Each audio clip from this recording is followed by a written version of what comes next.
Hello guys, at meron naman tayo ditong kababayan na nakita natin dito sa Safari Mall. Siyempre tanungin natin, hello po ma'am, magandang gabi. Ano pong name nila?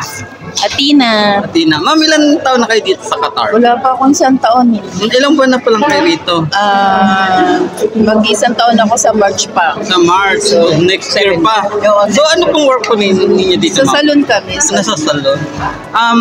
Ma'am, magkano po ang sweldo ng nagtatrabaho sa salon? Late lang kami. Nasa 3 digits lang 3 kami. digit.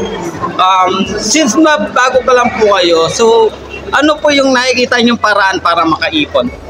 Siguro magtipid. Minsan lang kumain siya. Ano lang talaga. Kailangan may yung goal mo tsaka yung separate mo yung para sa family, Okay. sa savings, tsaka syempre sa personal. Okay, personal hygiene. Yeah. Okay. Oh, wow! And kayo naman po, ma'am, ano pong name nila? Janet. Janet. So yung work niyo sa salon din po? Ako kami lahat. Ganyan. Tatlo. So same salary lang o magkakaiba kayo ng sweldo? Same lang. Oh, so para sa iyo ma'am, ano pong pwedeng paraan para makaipon? Siyempre, yung mababudget mo talaga, limit talaga yung, lalo na sa pagkain. Kasi mas priority namin talaga yung family namin sa Pinas.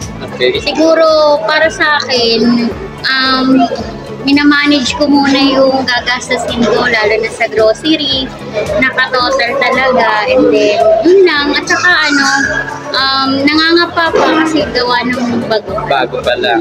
Okay ma'am, thank you. And kayo naman po ma'am? Ano Same pong lang name? po. Ano pong name nila? Jerry Liliamas. Jerry din po.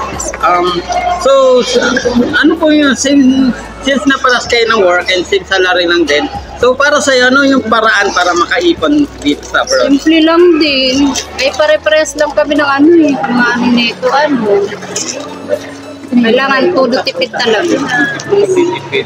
Pero priority talaga namin yung family. Yung talaga yung namin dito. Pag may kunting ay separate.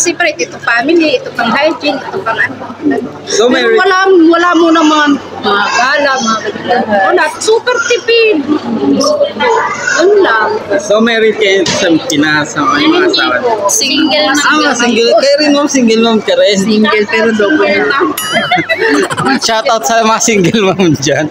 Bakit ganon?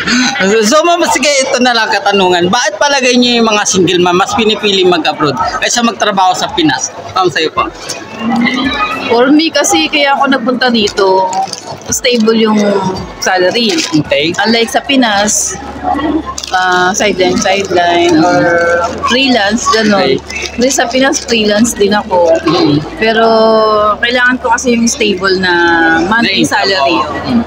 Yun. And kayo naman po ma'am? Ako, ko kasi yung experience dito, yung buo yung makuha sa akin. Tapos, ayun, budget. Kasi sa Pinas kasi parang ang bilis eh. Hindi masyado lang din kami, freelance lang din. Okay. And kayo naman po ma'am? Ako for experience. For experience lang din. Saka yun na nabubuo mo yung salary mo, na kikita mo talaga, tapos kinabukasan, nandun na sa Pinas. Ayun. So, yun lang, minutes. Tsaka ang pinaka mas better talaga yung mararamdaman mo talaga kung sino yung family mo, kung sino yung kakampi mo, kapwa Pilipino ba, or other country, ganun. Pero parang mas napapatibay ka ng ng mga kapwa mong Pilipino. Oo. Ayun lang. Laban para sa mga anak. Laban lang para sa pamilya. Ganun. Ma'am, halit tanong na lang, sa ilang buwan nyo rito sa Qatar, ano yung experience nyo? Unang-una, yung pinaka-expected nyo na lang? Expected ko kasi maraming nangyari sa akin nung bago lang ako dito. So in-expect ko yung mataas na salary, tapos biglang hindi nangyari, so lipat ng ibang trabaho. Pero yun lang talaga, yung takot lang talaga, kailangan mo lang talagang labanan pag nandito ka na kala.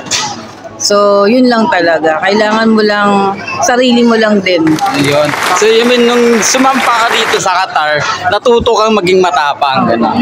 Hindi mo kailangan nagtanong, ate, paano yung gano'n? Sarili mo lang din. Eh naman po, Experience ko, akala ko yung kapwa Pinoy magkaisa. Yung pala sila pala yung magsisira. True. Expected ko kasi, huy, kapwa Pilipino tayo, ganyan. Wala, yung katulad nito, maganda yung sa halaman. Tapos pagtalikod mo gawin ng pulutan yun. Yun yung Tapos mo gagawin kang professional. Okay. Pero parang mas lalo ka lang hindi naging Imbis professional. na parang anuhin kanila pataas. Oo. Parang inaano ka nila. At sa ano yung pinaka-expect mo dito? Yung pinaka-experience ko, syempre yung trabaho hindi mo gusto. Pero matututunan mo talaga kapag yung pinursige mo, pinagsikapan mo. Okay. Kasi lagi mo nasa isip pamilya mo eh. Ginagawa mo to kasi malayo ka sa pamilya mo. And then kahit ano yung best way gawin mo talaga na maging good man sa mga kapwa mo Pilipino, meron pa rin nasasabing bad side. Pero yun nga, sabi nga. So, minsan naman guys, na-invite ko kayo kumain sa Big Dine kasi sponsor namin. Dahil kumakain naman kami dyan. Kumakain kayo. Okay, sa ano naman, since na kumakain kayo dyan, ano masasabi niyo sa pagkain sa Big Dine? Masarap naman, syempre Pilipino naman. Balikan ko dyan yung biko. Yung biko, saka yung kalagahan. Then, kakanila. Yung kakanila. Yun talaga. Kasi yung positive, di ba? Binaon pa namin yung sobra. So, you mean masarap yung pagkain sa Big Dine? So, ayun. Talaga no. Malalasahan mo yung Pinoy. Okay, yun. So, kasi nakita ko yung cook nila Pilipino. So, yun, thank you so much. Yun lang po. And anyway, guys, papalo niya lang po kami Pinoy Impact dito sa Facebook. Pinoy? Pinoy Impact, ito po. Yeah, Pinoy Impact. Thank you. Thank you, Darren. Thank you po.